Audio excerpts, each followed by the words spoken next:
Hello दोस्तों, नमस्कार। SMKC channel में मैं आप सभी लोगों का दिल से बहुत बहुत स्वागत करता हूं। दोस्तों, इस वीडियो में हम लोग कवर करने वाले ढेरों सारे स्टॉक्स, कुछ स्टॉक से रिलेटेड क्वेरीज है, कुछ स्टॉक से रिलेटेड न्यूज़ है एंड कुछ स्टॉक से रिलेटेड मैं खुद अपना एक ओपिनियन, सिर्फ मुझे क्या लगता है वो बताने वाला हूँ।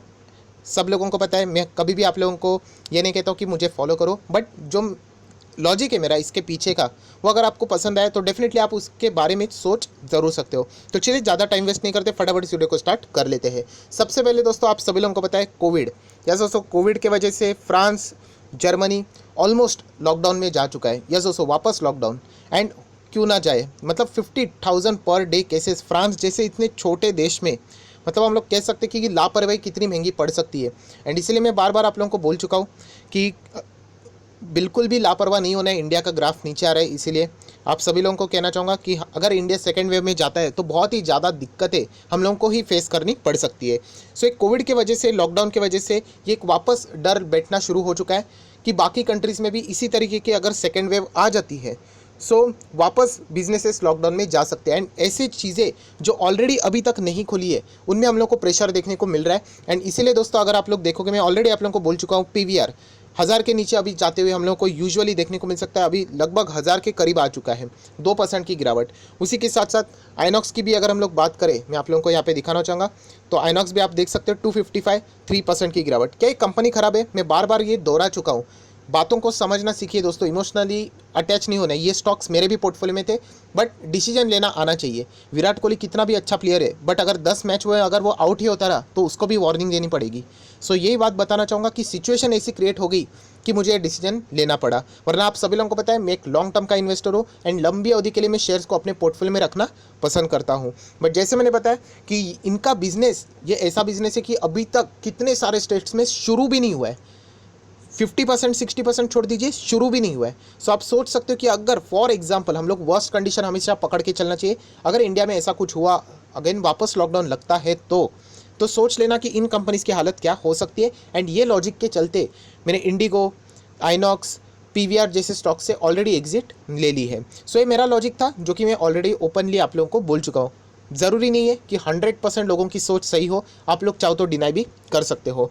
नेक्स्ट, मुथूट फाइनेंस की बात करेंगे दोस्तों। वापस कह चुका हूँ, लॉन्ग टर्म के लिए जिनके पास भी है, क्यों टेंशन ले रहे हो। बीच में नीचे भी आया था, बीच में इनमें स्प्लिट होने वाला था, बाद में वो कैंसिल हो गया था, जो कि एक अच्छी सीख थी, जो मैं आप लोगों को बता चुका था कि स्प्लिट, बोनस, डिविडेंड, बायबैक के लिए कभी भी स्टॉक को पकड़ना नहीं है।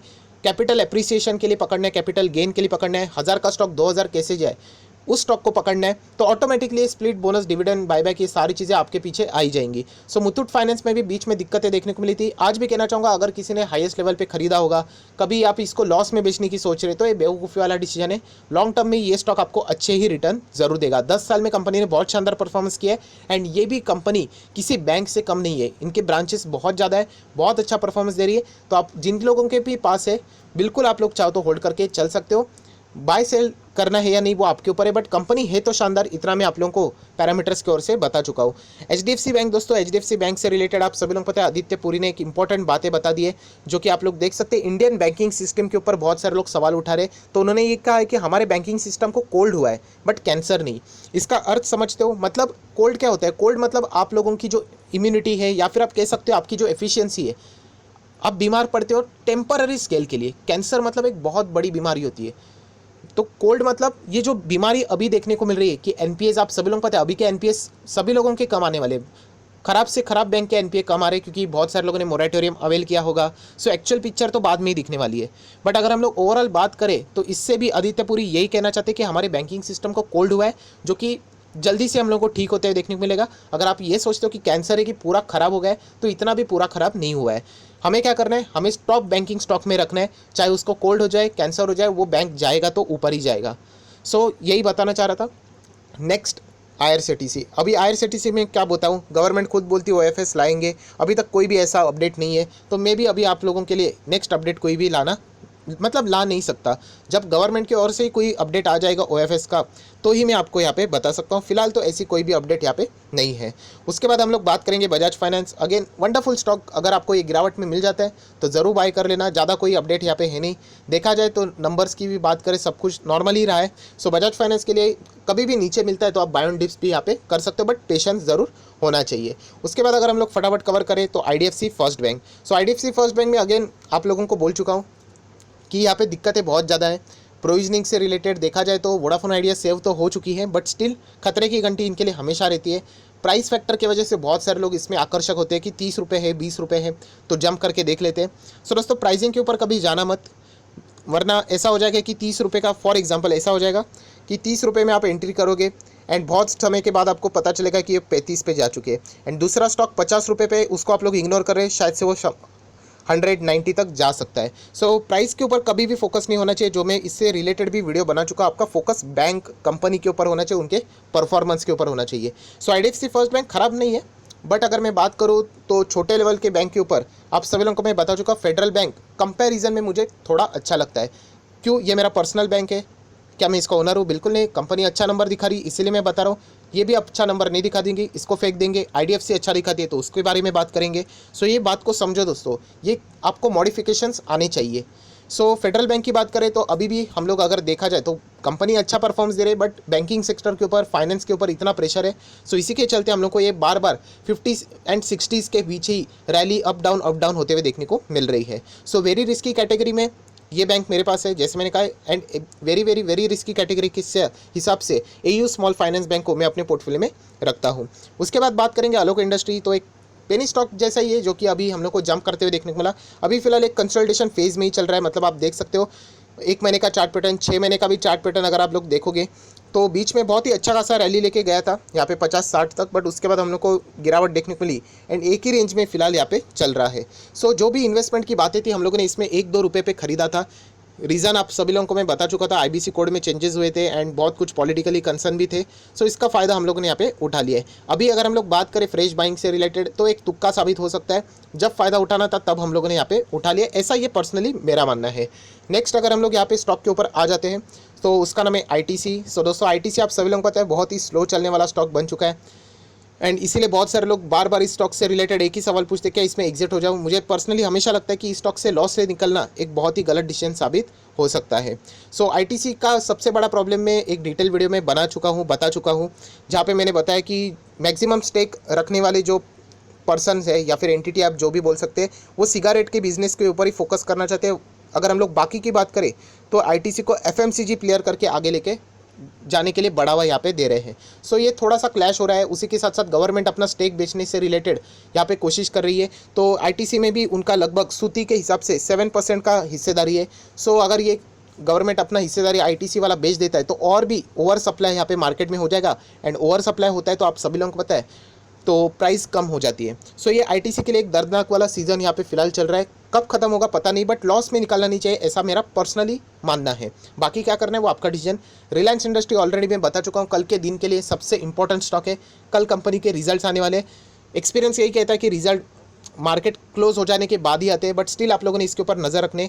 बिफोर मार्केट कोई भी पोजीशन बनाने की कोशिश मत कर लेना, क्योंकि कोई गारंटी नहीं। यूजुअली 0 पॉइंट के ऊपर, 0 पॉइंट मतलब अगर हम लोग बात करें तो एक ऐसे दायरे में यहाँ पे स्टॉक हम लोग को चलते हुए देखने को मिलता है। तो कंपनी के नंबर कैसे रहेंगे, यही कल के दिन के लिए एक बहुत बड़ी चर्चे का विषय रहने वाला है। उसी के साथ साथ कोई सऊदी अरब को क्या डील का अपडेट आता है या नहीं, वो भी हम लोगों को देखने को ज़रूर मिलने वाला है। नेक्स्ट अगर बात करें येस बैंक, ऑलरेडी मैं डिटेल वीडियो बना चुका हूँ कि यहाँ पे गिरावट क्यों है। रेजिग्नेशन से रिलेटेड नॉमिनी डायरेक्टर ने रिजाइन किया, बट कोई बड़ी बात नहीं है, वहाँ पे रिप्लेसमेंट हम लोग को आते हुए देखने को मिल सकती है, बट कोई बड़ी पोजीशन मत बना लेना, ये ऑलरेडी मैं आपको बता चुका हूँ। नेक्स्ट अगर बात करें आरकॉम की, तो बहुत सारे रिटेल इन्वेस्टर बार बार स्पैम करते रहते हैं, सर आरकॉम में क्या करे। तो दोस्तों ऑलरेडी बता चुका हूँ, 1 रुपये का स्टॉक है, 1.5 रुपये का स्टॉक है। यहाँ पे अगर 1-1.5 रुपये के स्टॉक ही अगर 100-200 तक जाएंगे, 1000 पे टारगेट रहेंगे, तो एक काम कर लेते हैं हम लोग, रिलायंस, टाटा, टीसीएस सब कुछ यहाँ पे बेच देते हैं एंड इसी स्टॉक में एंटर कर लेते हैं। सो दोस्तों याद रखना, आप स्टॉक मार्केट में नए हो कोई बात नहीं, हमारी भी जर्नी ऐसी ही शुरुआत हुई थी। सो अगर आपको बिलीव है कि आरकॉम बहुत बड़ा जाएगा तो मैं इससे हमेशा आप लोगों को बताता हूँ कि 100 रुपया लगा के देख लेना, देख लेते हैं आपका 100 रुपया कितना 200 300 हज़ार होता है कि नहीं। अगर नहीं होता है तो आप लोग जो बड़ा अमाउंट डालने वाले थे उसको कैंसिल कर दो और अच्छे स्टॉक में आप लोगों ने निवेश कर लेना चाहिए। सो आरकॉम एक पिटा हुआ स्टॉक है, अननेसेसरी अपना पैसा यहाँ पे मत फंसाओ, कोई इसकी गारंटी नहीं, बीच में 4 रुपये जाएगा, ऑपरेटर का मन चले तो 30 तक भी लेके जा सकते हैं एंड वहाँ से गिरा भी सकते हैं। सो ऐसे स्टॉक से जितना दूर रहेंगे उतना ही आप लोगों के लिए बेटर हो सकता है। नेक्स्ट अगर बात करें तो फ्यूचर रिटेल में आज हम लोग को अच्छी जंप देखने को मिली है। आप देख सकते हो बहुत सारे लोगों का सवाल वापस आना शुरू हो गया, सर फ्यूचर रिटेल में ज़बरदस्त जंप आई है क्या पोजीशन वापस? सेम स्टोरी है दोस्तों, पोजीशन ऐसा नहीं होता है, आप लोगों को स्टॉक पसंद आना चाहिए। कंपनी के पैरामीटर्स की अगर हम लोग बात करें तो 7 पैरामीटर्स मैंने आपको सिखाया है, उसमें ही अगर हम लोग देखें तो कंपनी के प्रमोटर ने इतने शेयर्स गिरवी करके रखे हुए, वहीं पे सारा डिसीजन कैंसिल हो जाता है। सो आप चाहो तो कर सकते हो, बट एक स्मार्ट इन्वेस्टर की अगर मैं बात करूँ तो इससे पहले भी मैंने कहा था कि यहाँ पे जितना इग्नोर करोगे उतना ही बेटर है, इवन दो ये डील सक्सेसफुल भी हो जाती है। फ्यूचर रिटेल में क्या बड़ी रैली आएगी? सो दोस्तों बड़ी रैली बहुत ही मुश्किल है, क्योंकि फ़ायदा ज़्यादा रिलायंस को होगा रादर देन फ्यूचर रिटेल को। सो जो सही लगे आप लोग यहाँ पे कर लेना, बट अगर मैं आपकी जगह पे होता तो डेफिनेटली यहाँ पे मैं जो बड़ी कंपनीज़ है, मतलब इसको जो खरीद रही है रिलायंस इंडस्ट्री, उसके ऊपर मैं ज़्यादा फोकस रखना पसंद करूँगा रादर देन जो कंपनी यहाँ पे बेची जा रही है उसके ऊपर। नेक्स्ट आरती ड्रग्स की बात करें तो बहुत समय के बाद यहाँ पे अपर सर्किट लगते हुए देखने को मिल रहा है। सो फिलहाल ये अपर सर्किट अभी कहाँ तक चलेगा यही हम लोग को देखना है, शायद से 2 से 3 ट्रेडिंग सेशन तक भी ये शायद से यहाँ पे चल सकता है। सो कंपनी खराब नहीं, इससे पहले भी मैं आपको बोल चुका हूँ, बट कंपनी इतनी चल चुकी है तो वो गिरावट तो कभी ना कभी होनी ही थी, वो हम लोगों को फिलहाल देखने को मिल रही है। उसके बाद अगर हम लोग बात करें तो Hindustan aeronauticals limited HL OFS लाने के बाद 1200 पे चल रहा था, वो OFS आ गया 1001, देन रिटेल कैटेगरी के लिए और 50 रुपीज़ का डिस्काउंट। उसके बाद ये स्टॉक हम लोग को कंसिस्टेंटली नीचे जाते हुए देखने को मिल रहा है। क्या कंपनी खराब है? मुझे कंपनी खराब तो बिल्कुल नहीं लगती है, बट जिस तरीके से यहाँ पे इस कंपनी में भी OFS के खेल के वजह से गिरावट देखने को मिल रही है, बहुत ही ज़्यादा रिटेल इन्वेस्टर परेशान हो चुके हैं। सो अभी भी मुझे लगता है कि लॉस में आप लोगों ने शायद से इस कंपनी को निकालना थोड़ा सा जल्दबाजी साबित हो सकता है। अगर देखा जाए तो लॉन्ग टर्म के हिसाब से जो मैं आपको 7 पैरामीटर सिखाता हूँ उसमें सारा समझ में आता है कि कंपनी के शेयर प्राइस में हम लोग को गिरावट ही देखने को मिलती है। सो फिलहाल आप लोगों ने इंतजार करना चाहिए, अभी यही एक ऑप्शन है आप लोगों के पास, वरना हर एक शेयर में आप एंट्री एग्जिट ही करोगे तो आप लोग स्टॉक मार्केट में पैसा नहीं कमा सकते। सो HL के बाद अगर हम लोग बात करें LNT की, तो LNT भी आप देख सकते हैं खराब रिजल्ट के कारण 5% वापस डाउन है, 18 रुपये का डिविडेंड यहाँ पे दे चुका है। एंड जैसे मैंने कहा ये कचवा स्टॉक है, बहुत ही स्लो चलता है।